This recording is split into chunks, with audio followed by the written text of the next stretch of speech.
Hello friends, welcome to study with Kashi. तो friends, आज की इस वीडियो में हम क्लास 12 बायोलॉजी के अनसोल्ड पेपर 2025 के सेट नंबर 5 को करने वाले हैं, जिसका पेपर कोड है 348 के। तो फ्रेंड्स, आज की इस वीडियो में हम इसके पार्ट 2 को करने वाले हैं। इससे पहले वाली वीडियो में हमने पार्ट 1 कराया था। अगर आपने वो वीडियो नहीं देखी तो मैंने उसकी प्लेलिस्ट बनाई हुई है, आप वहां से जाकर जरूर देख सकते हैं। तो चलिए फ्रेंड, देखते हैं आज की वीडियो में हम कौन कौन से क्वेश्चन करने वाले हैं। तो देखिए फ्रेंड्स, ये हमारा सोल्ड पेपर है कक्षा 12 जीव विज्ञान का क्वेश्चन पेपर है, जो कि सेट नंबर 5 है और 2025 में आया हुआ पेपर है, जिसका पेपर कोड है 348 के। तो देखिए फ्रेंड्स, पार्ट 1 में हमने कर लिया था प्रश्न नंबर 4 के ख तक। मधुमक्खी पालन से आप क्या समझते हैं, संक्षेप में स्पष्ट कीजिए। तो देखिए, आज की वीडियो में हम कहां से स्टार्ट करने वाले हैं। आज की वीडियो में हम स्टार्ट करने वाले हैं प्रश्न नंबर 4 के ग पार्ट से, कि बीज क्या है, किसी एक बीज की संरचना का वर्णन कीजिए। अगला क्वेश्चन हम इसमें करने वाले हैं प्रश्न नंबर 4 का प्रतिरक्षण के सिद्धांत का संक्षेप में वर्णन कीजिए, निष्क्रिय प्रतिरक्षण पर भी टिप्पणी करिए। अब देखिए, अगला क्वेश्चन हमसे पूछा गया है प्रश्न नंबर 5 का भ्रूणपोष क्या है, इसके विकास की प्रक्रिया तथा कार्य बताइए। तो एक क्वेश्चन भी डायरेक्टली 3 मार्क्स का पूछा गया है। अगला देखिए, अगला क्वेश्चन है प्रश्न नंबर 5 का ख जलीय पौधे अपने वातावरण में अनुकूलित हैं, उदाहरण तथा चित्रों की सहायता से स्पष्ट कीजिए। तो ये क्वेश्चन में डायरेक्टली 3 मार्क्स का पूछा गया था। अगला क्वेश्चन इसमें हमसे पूछा गया है प्रश्न नंबर 5 का गा मानव इंसुलिन पर टिप्पणी लिखिए। तो ये क्वेश्चन भी डायरेक्टली हमसे 3 मार्क्स का पूछा गया था। अगला क्वेश्चन है प्रश्न नंबर 5 का घ रिस्ट्रिक्शन एंडोन्यूक्लियस क्या है, कोई 2 उदाहरण दीजिए। तो हमें इसमें बताना होगा कि रिस्ट्रिक्शन एंडोन्यूक्लियस क्या है और हमें इसके 2 उदाहरण लिखने होंगे। अब देखिए, अगला क्वेश्चन हमसे इसमें पूछा गया था मेंडल के प्रभाविता नियम का वर्णन कीजिए, जो कि प्रश्न नंबर 6 का पार्ट था। तो देखिए, क्वेश्चन में डायरेक्टली हमसे 3 मार्क्स का पूछा गया था। अगला क्वेश्चन हमसे इसमें पूछा गया प्रश्न नंबर 6 का ख निम्न में से किन्हीं 2 पर संक्षिप्त टिप्पणी लिखिए। तो हमें इनमें से सिर्फ 2 पर संक्षिप्त टिप्पणी लिखनी होंगी। एक तो आणविक जीव विज्ञान का केंद्रीय सिद्धांत पर, परजीविता पर या असंग जनन पर। अब देखिए, अगला क्वेश्चन है प्रश्न नंबर 6 का ग किण्वित पेय पदार्थ क्या है, उदाहरण सहित वर्णन कीजिए। तो हमें बताना होगा कि किण्वित पेय पदार्थ क्या है और इसका वर्णन हमें उदाहरण सहित करना होगा। अब देखिए, अगला क्वेश्चन से इसमें पूछा गया था प्रश्न नंबर 6 का घ क्लोनिंग संवाहक क्या है, क्लोनिंग संवाहकों की विशेषताओं को संक्षेप में व्याख्या कीजिए।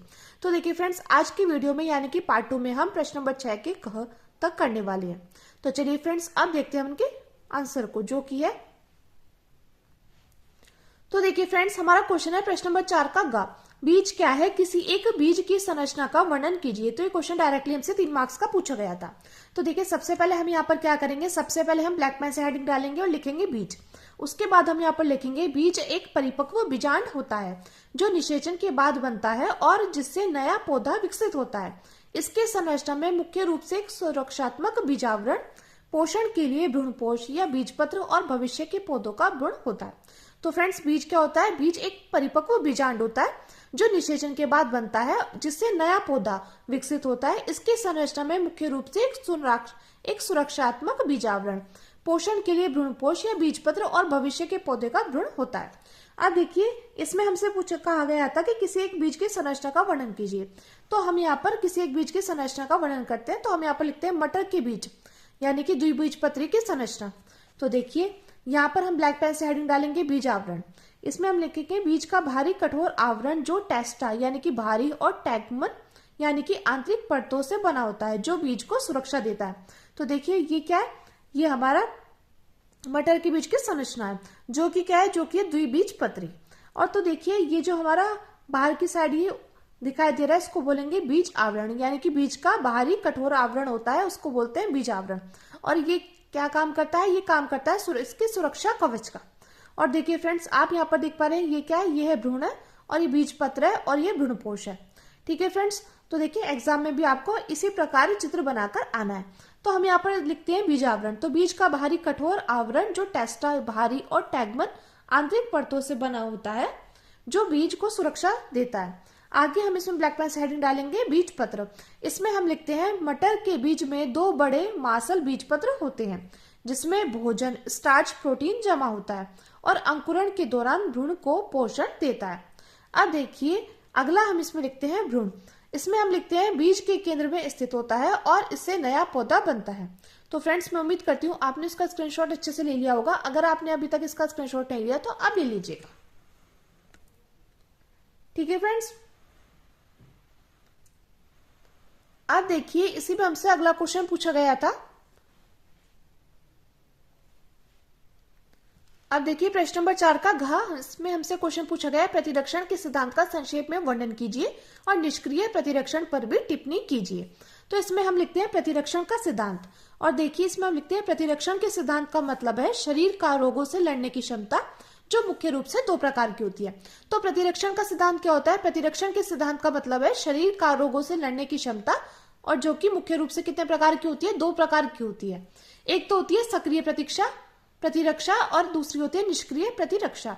तो देखिए ब्लैक पेन से हम हेडिंग डालेंगे सक्रिय प्रतिरक्षा। इसमें हम लिखते हैं जब शरीर किसी रोगाणु के संपर्क में आने पर अपनी खुद की प्रतिरक्षा प्रणाली यानी कि एंटीबॉडी और मेमोरी कोशिकाएं विकसित करता है, जो भविष्य में उस रोगाणु से लड़ने के लिए तैयार रहती हैं।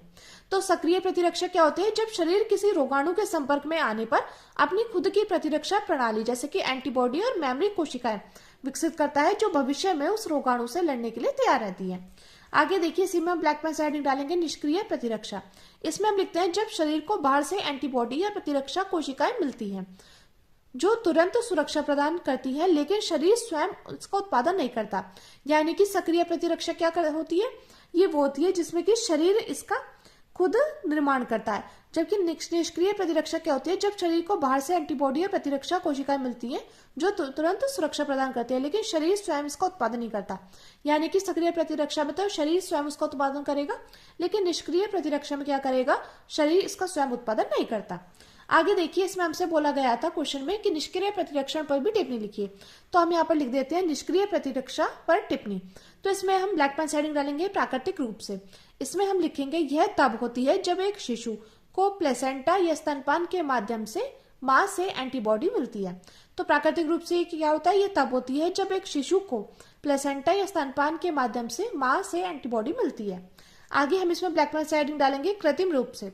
इसमें हम लिखते हैं यह तब होती है जब किसी व्यक्ति को सीधे एंटीबॉडी का इंजेक्शन दिया जाता है, जैसे इम्यूनोग्लोबिन या विषनाशक एंटीबॉडी, जो तब उपयोगी होता है जब संक्रमण का खतरा अधिक हो। इसके आगे हम लिखते हैं और शरीर के पास अपनी प्रतिरक्षा बनाने का समय न हो, जैसे रेबीज या सांप के काटने पर। अब देखिए इसमें हम इसका लाभ लिखते हैं। लाभ क्या है इसका? तत्काल सुरक्षा। और हानि क्या है? ये स्थायी नहीं होती है और शरीर को प्रतिरक्षा स्मृति नहीं देती, जिससे भविष्य में फिर से संक्रमण का खतरा बना रहता है। तो फ्रेंड्स मैं उम्मीद करती हूँ आपने इसका अच्छे से स्क्रीनशॉट ले लिया होगा। और देखिए फ्रेंड्स एक बात और, अगर अभी तक आपने कुछ नहीं पढ़ा है तो आपको घबराने की जरूरत नहीं है, क्योंकि अभी भी टाइम है। बस आपको क्या करना होगा, आपको 2019 से 2025 तक जितने पेपर सेट आए हुए हैं ना, बस उनको तैयार कर लेना। अगर आपने बस इतना कर लिया तो आपको 70 में 70 नंबर लाने से कोई नहीं रोक सकता। और फ्रेंड्स ये जरूरी नहीं कि बायोलॉजी के एग्जाम में ही आपको करना है, या आपको physics, chemistry, math, Hindi, English में भी करना है। अब देखिए अगला क्वेश्चन है हमारा प्रश्न नंबर 5 का पाठ, भ्रूणपोष क्या है, इसके विकास की प्रक्रिया तथा कार्य बताइए। तो हम इसमें ब्लैक पेन से हेडिंग डालेंगे भ्रूणपोष, और इसमें हम लिखते हैं भ्रूणपोष बीज के अंदर एक पोषक उत्तक है जो निषेचन के बाद बनता है और विकासशील भ्रूण का भोजन स्टार्च, प्रोटीन, तेल प्रदान करता है, ताकि बीज के अंकुरण और प्रारंभिक वृद्धि के लिए ऊर्जा मिल सके। तो भ्रूणपोष क्या होता है? भ्रूणपोष बीज के अंदर एक पोषक उत्तक है जो निषेचन के बाद बनता है और विकासशील भ्रूण को भोजन स्टार्च, प्रोटीन, तेल प्रदान करता है, ताकि बीज के अंकुरण और प्रारंभिक वृद्धि के लिए ऊर्जा मिल सके। अब देखिए आगे हम इसमें लिखते हैं विकास की प्रक्रिया यानी कि डेवलपमेंट प्रोसेस। तो इसमें हम फर्स्ट पॉइंट लिखेंगे द्विनिषेचन। इसमें लिखते हैं यह पुष्पीय पौधों की विशेषता है, और इसमें फर्स्ट पॉइंट डालेंगे एक नर युग्मक अंडे को निषेचित करता है जिससे भ्रूण बनता है। और सेकंड पॉइंट है इसमें दूसरा नर युग्मक 2 पोलर न्यूक्लियाई के साथ मिलकर त्रिगुणित प्राथमिक भ्रूणपोष केंद्रक बनाता है। तो फ्रेंड्स देखिए यहाँ पर आप देख पा रहे हैं भ्रूणपोष क्या है? भ्रूणपोष बीज के अंदर एक पोषक उत्तक है जो निषेचन के बाद बनता है और विकासशील भ्रूण को भोजन यानी कि स्टार्च, प्रोटीन, तेल प्रदान करता है, ताकि बीज के अंकुरण और प्रारंभिक वृद्धि के लिए ऊर्जा मिल सके। अब हम इसमें ब्लैक पेन हेडिंग डालेंगे विकास की प्रक्रिया। इसमें हम द्विनिषेचन की प्रक्रिया लिखेंगे कि यह पुष्पीय पौधों की विशेषता है। इसमें एक नर युग्मक अंडे को निषेचित करता है जिससे भ्रूण बनता है। दूसरा हम इसमें लगते हैं दूसरा नर युग्मक 2 पोलर न्यूक्लियाई के साथ मिलकर त्रिगुणित प्राथमिक भ्रूणपोष केंद्रक बनाता है। अब देखिए सेकंड पॉइंट हम इसमें लिखेंगे भ्रूणपोष का विकास। तो इसमें हम लिखते हैं यह PEN यानी कि प्राइमरी एंडोस्पर्म न्यूक्लियस यानी कि प्राथमिक भ्रूणपोष केंद्रक कई बार विभाजित होकर भ्रूणपोष उत्तक बनाता है। अब देखिए आगे हम इसमें लिखते हैं थर्ड पॉइंट, हम इसमें लिखते हैं प्रकार। तो इसके विकास के आधार पर 3 मुख्य प्रकार हैं। फर्स्ट है केंद्रकीय। इसमें हम लिखते हैं पहले केंद्रक स्वतंत्र रूप से विभाजित होती है, फिर कोशिका भित्ति बनती है, जैसे नारियल का पानी। तो फर्स्ट क्या था, केंद्रकीय। इसमें हम लिखते हैं पहले केंद्रक स्वतंत्र रूप से विभाजित होता है, फिर कोशिका भित्ति बनती है, जैसे नारियल का पानी। अगली हेडिंग इसमें डालेंगे कोशिकीय। तो इसमें क्या होता है, इसमें प्रत्येक केंद्रक विभाजन के बाद तुरंत कोशिका भित्ति बन जाती है, जैसे धतूरा। आगे देखिए थर्ड पॉइंट हम इसमें लिखते हैं हिलोबियल। इसमें हम लिखते हैं यह केंद्रकीय और कोशिकीय का मिश्रण है, जैसे गेंदा। अब देखिए बात आती है इसके कार्य की, यानी कि फंक्शंस की। तो देखिए पहला फंक्शन क्या है, पोषण। तो भ्रूण को अंकुरण के लिए आवश्यक ऊर्जा और पोषक तत्व प्रदान करना, जैसे स्टार्च, तेल, प्रोटीन। आगे देखिए इसमें हम लिखते हैं संरक्षण। तो संरक्षण में हम लिखते हैं विकासशील भ्रूण की बाहरी आघातों से सुरक्षा करना। रक्षा करना, सुरक्षा करना दोनों एक ही बात है, ठीक है। तो संरक्षण क्या होता है कि विकासशील भ्रूण की बाहरी आघातों से रक्षा करना। आगे देखिए इसमें हम लिखते हैं यांत्रिक सहारा। तो इसमें हम लिखते हैं बीज के अंकुरण के दौरान भ्रूण को सहारा देना। आगे देखिए हम इसमें लिखते हैं खाद्य स्रोत। इसमें हम लिखते हैं मक्का, गेहूं, नारियल जैसे कई अनाजों और फलों में यह खाने योग्य भाग होता है। आगे देखिए इसमें हमसे क्वेश्चन पूछा गया प्रश्न नंबर 5 का जलीय पौधे अपने वातावरण में अनुकूलित हैं, उदाहरण तथा चित्र की सहायता से स्पष्ट कीजिए। तो हम इसमें लिखते हैं जलीय पौधे पानी में रहने के लिए कई खास अनुकूलन दिखाते हैं, जैसे तना लंबा, खोखला। तो फ्रेंड्स आप चाहे तो इतना इसका स्क्रीनशॉट लिख सकते हैं। अब हम इसका आंसर आगे लिखते हैं। तो देखिए जलीय पौधे पानी में रहने के लिए कई खास अनुकूलन दिखाते हैं, जैसे तना लंबा, खोखला। इसके आगे हम लिखते हैं और हल्का होना, जैसे कमल, हाइड्रिला। पत्तियां चौड़ी और तैरने वाली कमल या पतली और रिबन जैसी हाइड्रिला होना, ताकि पानी आसानी से रह सके। रंध्रों का ऊपरी सतह पर होना, जैसे कमल। गैसों के आदान प्रदान के लिए मोमी परत, जैसे कमल से गलने से बचाव। और अविकसित जड़ें, जैसे जलकुंभी, क्योंकि पानी से पोषण मिल जाता है। ये सभी उन्हें जलीय वातावरण में जीवित रहने और पनपने में मदद करते हैं। तो फ्रेंड्स मैं उम्मीद करती हूँ आपने इसका स्क्रीनशॉट अच्छे से ले लिया होगा। अब देखिए इसमें हम आगे लिखते हैं अनुकूलन के उदाहरण। तो इसमें हम लिखते हैं कमल यानी कि लोटस। तो इसमें हम लिखते हैं पत्तियां।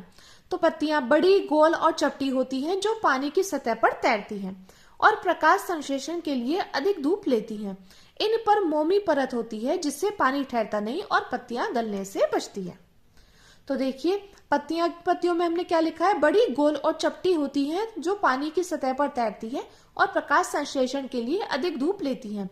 इन पर मोमी परत होती है, जिससे पानी ठहरता नहीं और पत्तियां गलने से बचती हैं। आगे देखिए हम इसमें लिखते हैं तना यानी कि पर्णाभ। इसमें हम लिखते हैं लंबा, खोखला और स्पंजी यानी कि एरेनकाइमा। उत्तक होता है जो पौधों को तैरने में मदद करता है और ऑक्सीजन पहुंचाता है। आगे देखिए इसमें हम लिखते हैं रंध्र। इसमें हम लिखते हैं पत्तियों की ऊपरी सतह पर होते हैं, जिससे अतिरिक्त पानी वाष्पित हो सके। आगे हम इसमें लिखते हैं जड़ें। तो इसमें हम लिखते हैं मिट्टी में गहराई तक नहीं जाती, सिर्फ स्थिर रहने में मदद करती है। अब देखिए अगला क्वेश्चन हमसे इसमें पूछा गया है। अगला क्वेश्चन है प्रश्न नंबर 5 का मानव इंसुलिन पर टिप्पणी लिखिए। तो हमें यहाँ पर क्या करना होगा, हमें यहाँ पर मानव इंसुलिन पर टिप्पणी लिखनी है। तो हम यहाँ पर लिखते हैं उत्पत्ति और कार्य। तो इसमें हम लिखते हैं यह अग्नाशय की बीटा कोशिकाओं से निकलता है और भोजन के बाद बड़े हुए ग्लूकोज की कोशिकाओं, जैसे यकृत और मांसपेशी, वसा में जाने देता है, जिससे ऊर्जा मिलती है। तो उत्पत्ति और कार्य में हमने क्या लिखा है, इसमें यह अग्नाशय की बीटा कोशिकाओं से निकलता है और भोजन के बाद बड़े हुए ग्लूकोज की कोशिकाएं, जैसे यकृत और मांसपेशी, वसा में जाने देता है, जिससे ऊर्जा मिलती है। आगे देखिए इसमें हम लिखते हैं महत्व। तो यह रक्त से ग्लूकोज को हटाकर यकृत को अतिरिक्त शर्करा बनाने से रोकता है, जिससे रक्त शर्करा सामान्य रहती है। आगे हम इसमें लिखते हैं मधुमेह और इंसुलिन। तो मधुमेह में इसकी कमी या प्रतिरोधकता होती है, जिससे रक्त में ग्लूकोज जमा हो जाता है। आगे हम इसमें लिखते हैं चिकित्सीय उपयोग। तो मधुमेह प्रबंधन के लिए इसे इंजेक्शन, पेन या पंप के माध्यम से दिया जाता है। क्या दिया जाता है, मानव इंसुलिन। आगे देखिए तो मानव इंसुलिन के दुष्प्रभाव क्या क्या है। तो हम यहाँ पर ब्लैक पेन से हेडिंग डालेंगे दुष्प्रभाव, और इसमें हम लिखते हैं अधिक खुराक या गलत समय पर लेने से हाइपोग्लाइसीमिया यानी कि निम्न रक्त शर्करा, इंजेक्शन स्थल पर प्रतिक्रियाएं, वजन बढ़ना और धुंधला दिखना जैसे दुष्प्रभाव हो सकते हैं। तो फ्रेंड्स मैं उम्मीद करती हूँ आपने इसका स्क्रीनशॉट अच्छे से ले लिया होगा।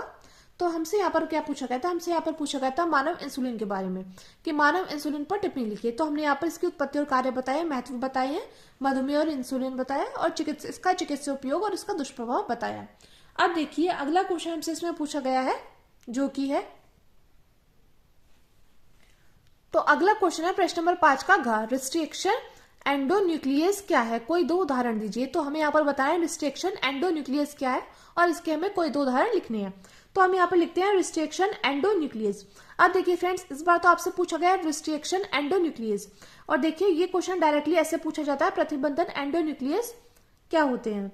तो आपको पता होना चाहिए कि रिस्ट्रिक्शन एंडोन्यूक्लियस और प्रतिबंधन एंडोन्यूक्लियस दोनों एक ही हैं, तो आपको इसमें कंफ्यूज नहीं होना है। कभी आप सोचो कि यहाँ पर एंडोन्यूक्लियस तो हमने सुना हुआ है लेकिन हमने रिस्ट्रिक्शन नहीं सुना, तो आपको पता होना चाहिए कि प्रतिबंधन एंडोन्यूक्लियस और रिस्ट्रिक्शन एंडोन्यूक्लियस दोनों एक ही होते हैं। ठीक है, तो हम यहाँ पर लिखते हैं रिस्ट्रिक्शन एंडोन्यूक्लियस, प्रतिबंधन एंडोन्यूक्लियस ऐसे एंजाइम होते हैं जो डीएनए के विशिष्ट अनुक्रमों को पहचान कर उन्हें काटते हैं, और इसे आणविक कैची भी कहते हैं। तो रिस्ट्रिक्शन एंडोन्यूक्लियस क्या होता है, ये ऐसे एंजाइम होते हैं जो डीएनए के विशिष्ट अनुक्रमों को पहचान कर उन्हें काटते हैं, और इन्हें आणविक कैची भी कहते हैं। आगे हम इसमें लिखते हैं ये प्राकृतिक रूप से जीवाणुओं में पाए जाते हैं, और उन्हें वायरल यानी कि डीएनए से बचाने के लिए रक्षा प्रणाली के रूप में कार्य करते हैं। ये डीएनए के दोहरे स्ट्रैंड पर एक विशिष्ट न्यूक्लियोटाइड क्रम जैसे GATTC या AAGCTT को पहचानते हैं और उसे काटते हैं। अब बात आती है इसके उदाहरण की। हमें क्वेश्चन में पूछा गया है कि इसके 2 उदाहरण दीजिएगा। तो हम इसमें फर्स्ट उदाहरण यहाँ पर लिखते हैं ई कोरी, यानी कि ECORI। यह ई कोली नामक जीवाणु से प्राप्त होता है, जो और डीएनए के GATTC अनुक्रम को पहचान कर काटता है, जिससे चिपचिपे सिरे बनते हैं। आगे देखिए हम इसमें लिखते हैं हिंड थर्ड। तो इसमें हम लिखते हैं यह हेमियोफिलियस इन्फ्लुएंजा से मिलता है और AAGCTT अनुक्रम पर कार्य करता है, जिससे इससे भी चिपचिपे सिरे बनते हैं। अब देखिए अगला क्वेश्चन हमसे इसमें पूछा गया था, तो अगला क्वेश्चन पूछा गया था प्रश्न नंबर 6 का मेंडल के प्रभाविता नियम का वर्णन कीजिए। तो हमें यहाँ पर क्या करना है, हमें यहाँ पर मेंडल के प्रभाविता नियम का वर्णन करना है। तो हम यहाँ पर लिखते हैं मेंडल के प्रभाविता का नियम कहता है कि जब विपरीत गुणों वाले दो शुद्ध जीवों के बीच संकरण पाया जाता है तो प्रथम पीढ़ी यानी कि F1 में केवल प्रभावी गुण ही प्रकट होता है। क्या कहता है मेंडल का प्रभाविता का नियम, तो मेंडल के प्रभाविता का नियम कहता है कि जब विपरीत गुणों वाले 2 शुद्ध जीवों के बीच संकरण पाया जाता है तो प्रथम पीढ़ी यानी कि F1 में केवल प्रभावी गुण ही प्रकट होता है और अप्रभावी गुण छिप जाता है। जैसे लंबे और बौने पौधों की क्रॉस में केवल लंबे पौधे ही दिखते हैं, लेकिन F2 पीढ़ी में अप्रभाविक गुण यानी कि बौनापन फिर से दिखाई देता है। तो मेंडल का प्रभाविता का नियम क्या कहता है, तो मेंडल का प्रभाविता का नियम कहता है कि जब विपरीत गुणों वाले 2 शुद्ध जीवों के बीच संकरण कराया जाता है तो प्रथम पीढ़ी यानी कि F1 में केवल प्रभावी गुण ही प्रकट होता है और अप्रभावी गुण छिप जाता है। जैसे लंबे और बौने पौधे की क्रॉस में केवल लंबे पौधे ही दिखते हैं, लेकिन F2 पीढ़ी में अप्रभावी गुण यानी कि बौनापन फिर से दिखाई देता है। अब देखिए हम यहाँ पर लिखते हैं उदाहरण, तो उदाहरण के माध्यम से समझते हैं। तो मटर के पौधों में लंबापन यानी कि कैपिटल T एक प्रभावी गुण है और बौनापन यानी कि स्मॉल t एक अप्रभावी गुण है। जब शुद्ध लंबे TT और शुद्ध बौने स्मॉल t पौधों को अक्रॉस कराते हैं तो F1 पीढ़ी में सभी पौधे लंबे यानी कि कैपिटल T और स्मॉल t होते हैं। अब देखिए हम इसमें लिखते हैं महत्व, तो इसमें हम लिखते हैं यह नियम बताता है कि कैसे आनुवांशिक लक्षण एक पीढ़ी से दूसरी पीढ़ी में जाते हैं और कैसे प्रभावी गुण अप्रभावी गुणों को ढक सकते हैं। आगे देखिए हम इसमें लिखते हैं प्रश्न नंबर 6 का ख। क्वेश्चन हमसे इसमें पूछा गया था निम्न में से किन्हीं 2 पर संक्षिप्त टिप्पणी लिखिए। तो ये क्वेश्चन भी डायरेक्टली हमसे 3 मार्क्स का पूछा गया था। तो हमें क्या करना है, हमें इनमें से किसी 2 पर संक्षिप्त टिप्पणी लिखनी होगी। तो देखिए किस किस पर हमसे पूछी गई है। एक तो पूछी गई है आणविक जीव विज्ञान का केंद्रीय सिद्धांत पर, एक परजीविता पर और एक असंग जनन पर। तो देखिए हम इसमें लिखते हैं, तो देखिए सबसे पहले हम यहाँ पर ब्लैक पेन से हेडिंग डालेंगे और लिखेंगे आणविक जीव विज्ञान का केंद्रीय सिद्धांत।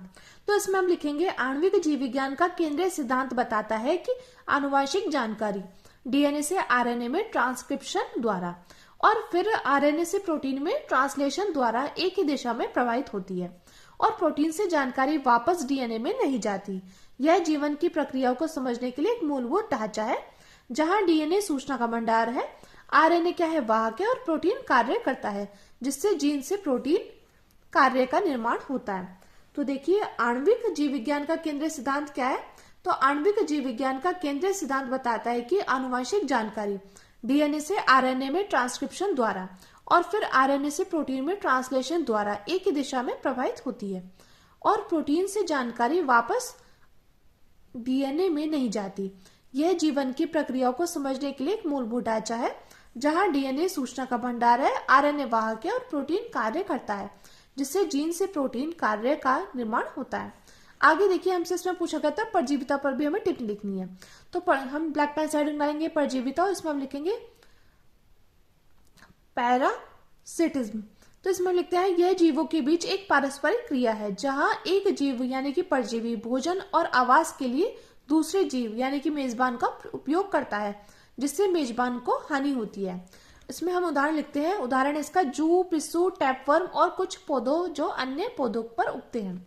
तो हम इसमें लिखते हैं परजीवी के प्रकार और विशेषता। तो इसमें हम लिखते हैं आंतरिक, तो शरीर के अंदर रहते हैं जैसे टैपवर्म। और इसके बाद हम लिखते हैं बाह्य, तो इसमें हम लिखते हैं शरीर के बाहर रहते हैं जैसे जू और मच्छर। आगे हम इसमें लिखते हैं,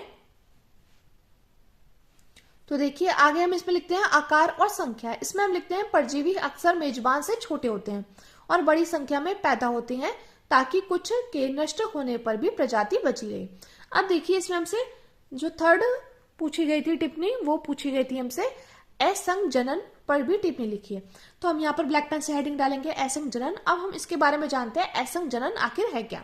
तो हम यहाँ पर लिखेंगे असंजनन बीज का निर्माण की वह प्रक्रिया है जिसमें निषेचन और युग्मक संलयन के बिना ही बीज बन जाते हैं, जिससे उत्पन्न पौधा आनुवंशिक रूप से मात्र पौधे के समान होता है। यह लैंगिक जनन का एक रूप है, लेकिन अलैंगिक जनन की तरह काम करता है और इसके लाभों में संकर बीजों के गुणों को बनाए रखना शामिल है, जिससे किसानों को हर साल महंगे बीज खरीदने की जरूरत नहीं पड़ती। आगे देखिए हम इसमें लिखते हैं इसके प्रकार। तो इसके हैं दो प्रकार, एक तो आवर्ती असंजनन और दूसरा है अपस्थानिक भ्रूणता। तो आवर्ती असंजनन में हम लिखते हैं इसमें द्विगुणित यानी कि अंड कोशिका बिना निषेचन के सीधे भ्रूण बनाती है, जैसे घास में। आगे हम इसमें लिखते हैं अपस्थानिक भ्रूणता। तो इसमें हम लिखते हैं इसमें बीजांड के आसपास की बीजांडकाय कोशिकाएं भ्रूण बनाती है, जैसे नींबू और आम में। आगे हम इसमें लिखते हैं उदाहरण। तो इसका उदाहरण है घास और दूसरा है नींबू और आम की कुछ किस्में। अब देखिए अगला क्वेश्चन हमसे इसमें पूछा गया था। अब देखिए प्रश्न नंबर 6 का ग पाठ हमसे पूछा गया था किण्वित पेय पदार्थ क्या है, उदाहरण सहित इसका वर्णन कीजिए। तो देखिए फ्रेंड्स ये क्वेश्चन भी हमसे डायरेक्टली 3 मार्क्स का पूछा गया था।